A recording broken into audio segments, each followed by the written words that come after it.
Day 8, end of week 2 of our daily Sichos HaRan.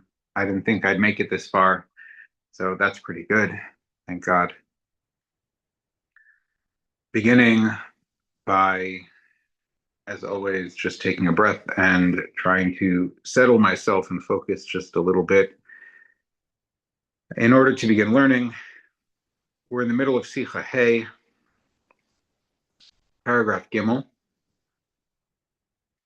And so now, after talking about Tamimus and Yiras HaOnesh, Rabbi Nachman now turns back to where he started, which was with the caution and concern against studying Sifrei Machakrim and Philosophim. So he says, "Umisha lo chas v'sholom b'sifrei hamachakrim v'philosophim," someone who, God forbid, does learn these books. Right? He told us at the beginning of the section that it's he derided these books, and he said that there's no seichel in them, and you won't find seichel gamor in them, etc. Certainly not like the Torah.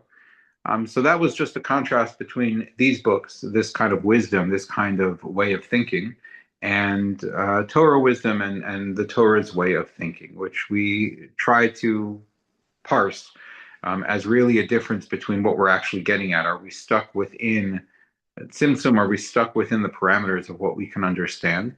And just self-referentially and sort of internally developing within that limited frame of reference, and then thinking we've touched on something deep, um, which would be the Sifrei Machakrim, Sifrei Philosophim, or um, are we engaged in Torah? Torah is that bridge between where we find ourselves and the limits of our understanding and the thing that lies beyond our understanding.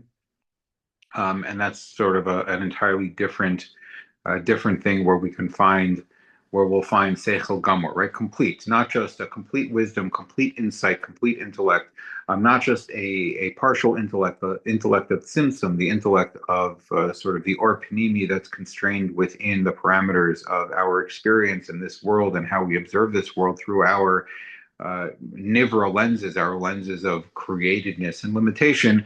But Seichel Gamor is something that's much more expansive than that, that encompasses even what's outside of that. But now he goes on and he says that these Sfarim, they're not just a contrast to Torah and offer something less than Torah, but at the very same time, they also present a certain kind of danger. So, Misha lo mechas hashalom b'sifrei mechakrim b'philosophem nichnas b'libo sveikos v'kefiros. So, God forbid someone that does engage in these books. So what happens is that that sveikos, that doubts, uncertainties, confusion, and kthira um, enter into their hearts. Ki kol adam nolad im rishus, because every person is born with rishus. Ki teva kol adam nimshach achar rishus, because the nature of a person is to be drawn. The nature of every person is to be drawn after rishus. What is rishus? Not seltzer. What is rishus? Rishus is hainu achar taivas raos shel olam hazeh.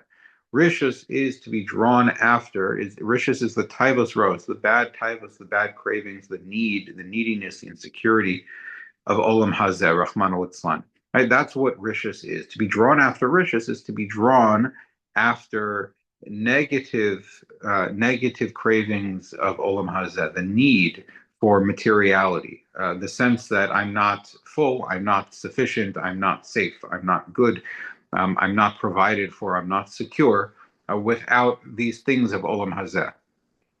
Rak machmas Yirsa Onesh, who shover tavasa v'nichnas b'darchei Hashem. And it's only through Yirsa Onesh, as we talked about yesterday, it's only through Yirsa Onesh that a person is able to break this taiva, this particular taiva, the taiva for olam hazeh, the taiva for the idea that the thing that can make me okay is olam hazeh, the framework that exists within this world that I can understand, that I can grasp, that I can define, that will, being able to be in control of what's going on here, that is what's going to give me a sense of sipuk and a sense of shleimus.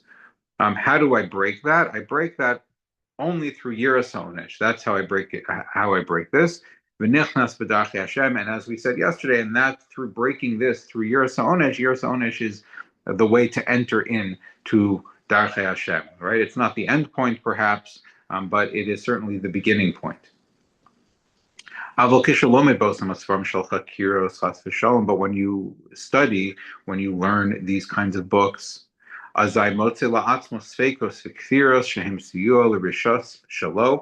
then you enter into, you bring yourself into, you find for yourself, not that you found them already, not that you're already sitting in Sveikos and Kfiros, someone who I think is already sitting in Sveikos and Kfiros, someone who's been, has questions about certain things or doubts about certain things, or sort of uh, misaligned reasoning or thinking or ideas about certain things. So then one has to lean into them and engage them and fix them, figure them out, keep digging, because they're just going to nag at you and they're going to fester and they're going to grow. One has to put them to bed. You can't just ignore them. But here, what he's saying is that entering into these svarim is going to bring yourself. You're bringing yourself. Things that you weren't unsure about before, problems that you didn't have before, doubts you didn't have before. You were operating at a certain level of tamimos where certain things didn't bother you, and now you're causing them to bother you. You're causing things that perhaps you're not at a madrega yet to be bothered by. Because you haven't grown into the space in which certain kinds of questions bother you. You're able to comfortably sit in your avoda b'tmimos at the level that you're at without these kinds of questions. You have other kinds of questions, so those questions are there, and you figure out how to deal with those questions however you deal with them.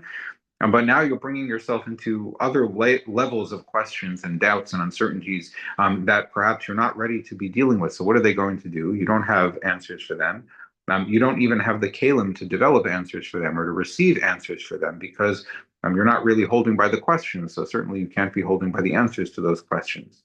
We spend our lives growing through questions and answers and questions on the answers, and then new questions on the new answers, and on and on and on. And each time we go through a question and answer process, whether it's existential or much more mundane than that, we're developing deeper understanding, deeper insight, but that just raises deeper questions, which require even deeper answers.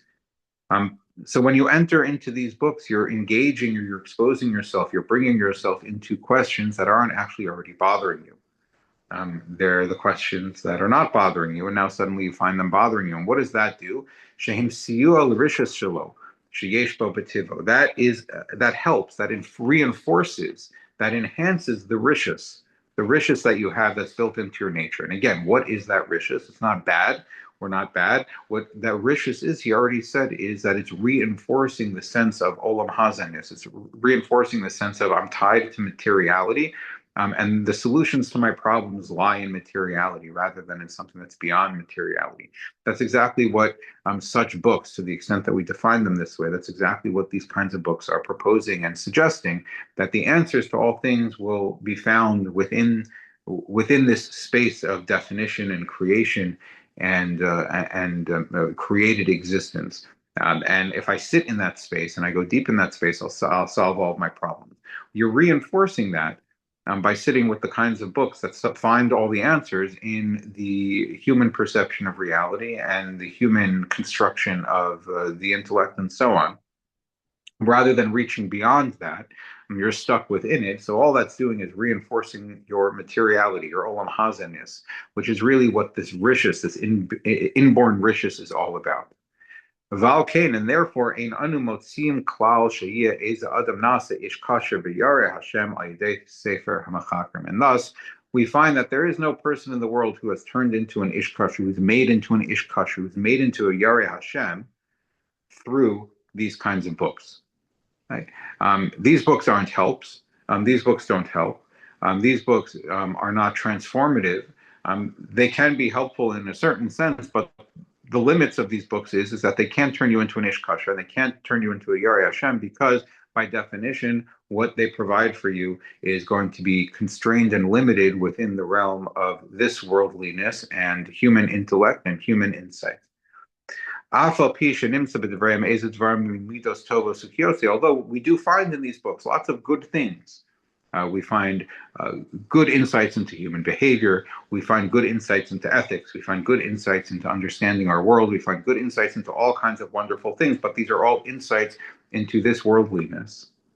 and deeper insights into this worldliness that makes this worldliness, this materiality, this rishus, right? This drive, being drawn after the realness of materiality, as opposed to the realness of the things that are beyond this materiality, which Torah gives us access to. It just reinforces that that's what there is, and that's what's true, and that's all there is.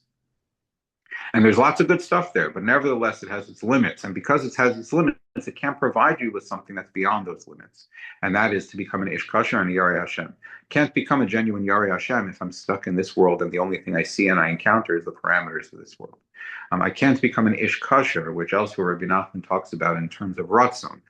Just a striving, a desire, a need for more, and more, and more, and more. I need something that's beyond where I already am. I need something that's beyond all of the highest parameters of what I could possibly achieve, meaning elokus, godliness. That can't be accessed through these books because, by definition, there's the border, the place at which they stop, is exactly the place where I need to go beyond. Afal pikein hakol hevel. Nevertheless, because they have lots of good stuff, it's all hevel. Right? I think the intent, the use of the word hevel here is very relevant. This is right. So it harkens back to Koheles. Hakol hevel, that everything is hevel. Hevel doesn't mean meaningless and unimportant and unvaluable, etc. What it means is, by definition, limited relative to the sof davar hakol nishma es elokim yira ves mitzvos shamar. There's something beyond that. Relative to that, all of this is a joke. It's all games. And so here too, all of the good stuff within these books, relative to what's beyond the books, which is where you get to Ish Kasher, where you get to Yarei Hashem, it's all Havel. Ki hafsedam meruba mischaram. The what you lose by engaging in this stuff is more than what you could possibly gain by engaging with this stuff. Because they confuse people, they confuse you, and the confusion again is precisely because they enhance the extent to which I'm shakua and I'm ensconced within and I'm stuck within what he defines as rishus. Again, not badness in a sense of good and bad, but rishus, which he took care to define for us very specifically. Rishus as being drawn after materiality as the sum, definition, and value of all things. Look elsewhere where I talk about this, and talks about this in HaRan in quite a few places. Okay. V'amar, and in light of all of that, paragraph Dalet, he says, Ashreinu shemoshe Rabbeinu alav shalom bachar lanu chelek tov ma'od v'nasal lanu es haTorah. So thank God, right? How lucky are we, therefore, that we're not stuck finding all of the things that we can find in these books. We have other things. We have a Torah that Moshe Rabbeinu chose to give us, chose affirmatively to stick with us with, right? Even after the Chet HaEgel, Moshe says, no, I'm sticking with these people. I'm not letting you start all over again. Moshe sort of stands up, defends us, and the only reason why we have what we have and are who we are is because Moshe took that step and trusted that this is something that he should hand us. And that Torah that he gives us, Pasach ba Bereshis bar Elokim es hashamayim, b'li shum chakiras mosim shalem. It opens up, that Torah opens up with Bereshis bar Elokim es hashamayim ves haaretz, without all of the investigations and technicalities and deductive logic and reasoning and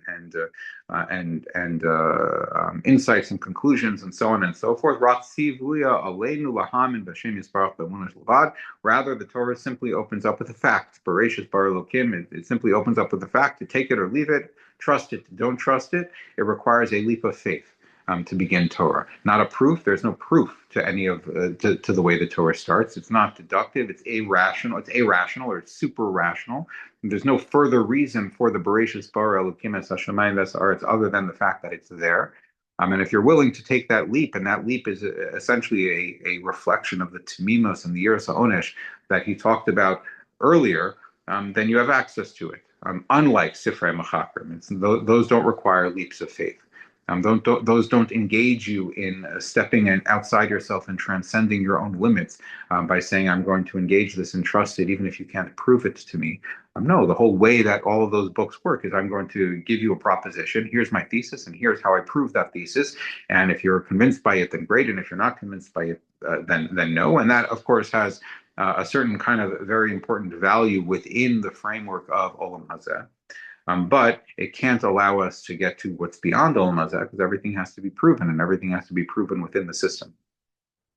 But the Torah is not that way. The Torah starts off with Bereshis Bar Elokim, as Rabbi Nachman writes elsewhere. Bereshis Bar Elokim. This is the Maimer Sasam. This is the 10th Maimer, the 10th time where Hakadosh Baruch Hu is saying something, but nothing is said. It doesn't say Vayomer Elokim. It starts off immediately with Bereshis because the thing that's before Bereshis, the Vayomer Elokim, the Ratzon. The Ritzono HaPashut, like the Arizal says, that creates that kicks off the whole process. That's untouchable. That's unutterable. That's undefinable. And so we don't have access to it. But what we know is that it's out there because Bereshis Bar Elokim is the starting point. So something had to kickstart that process. And again, that requires us, it invites us into a leap of faith. And for all of these reasons, it's usher, it's completely prohibited to enter into these chakiros. Okay. Again, I would say, and again, maybe this is going beyond Rabbi Nachman, and fine, so be it. I said at the beginning, I'm not such a Rabbi Nachman Puritan that I feel uncomfortable going beyond it or elaborating on it in ways that other Breslovers would disagree with. But again, this is lichanes b'chakiros, right? To enter into. If you're already there, there's great value in such things, and it's important to engage in these things to the extent that you're already present within them. Questions have to be answered, and many important kinds of questions, to the extent that they are questions within the Bria, within the limits of our understanding, within the limits of what can be proven, and so on. These are very valuable tools for addressing those and finding peace with those and finding ways forward through those questions.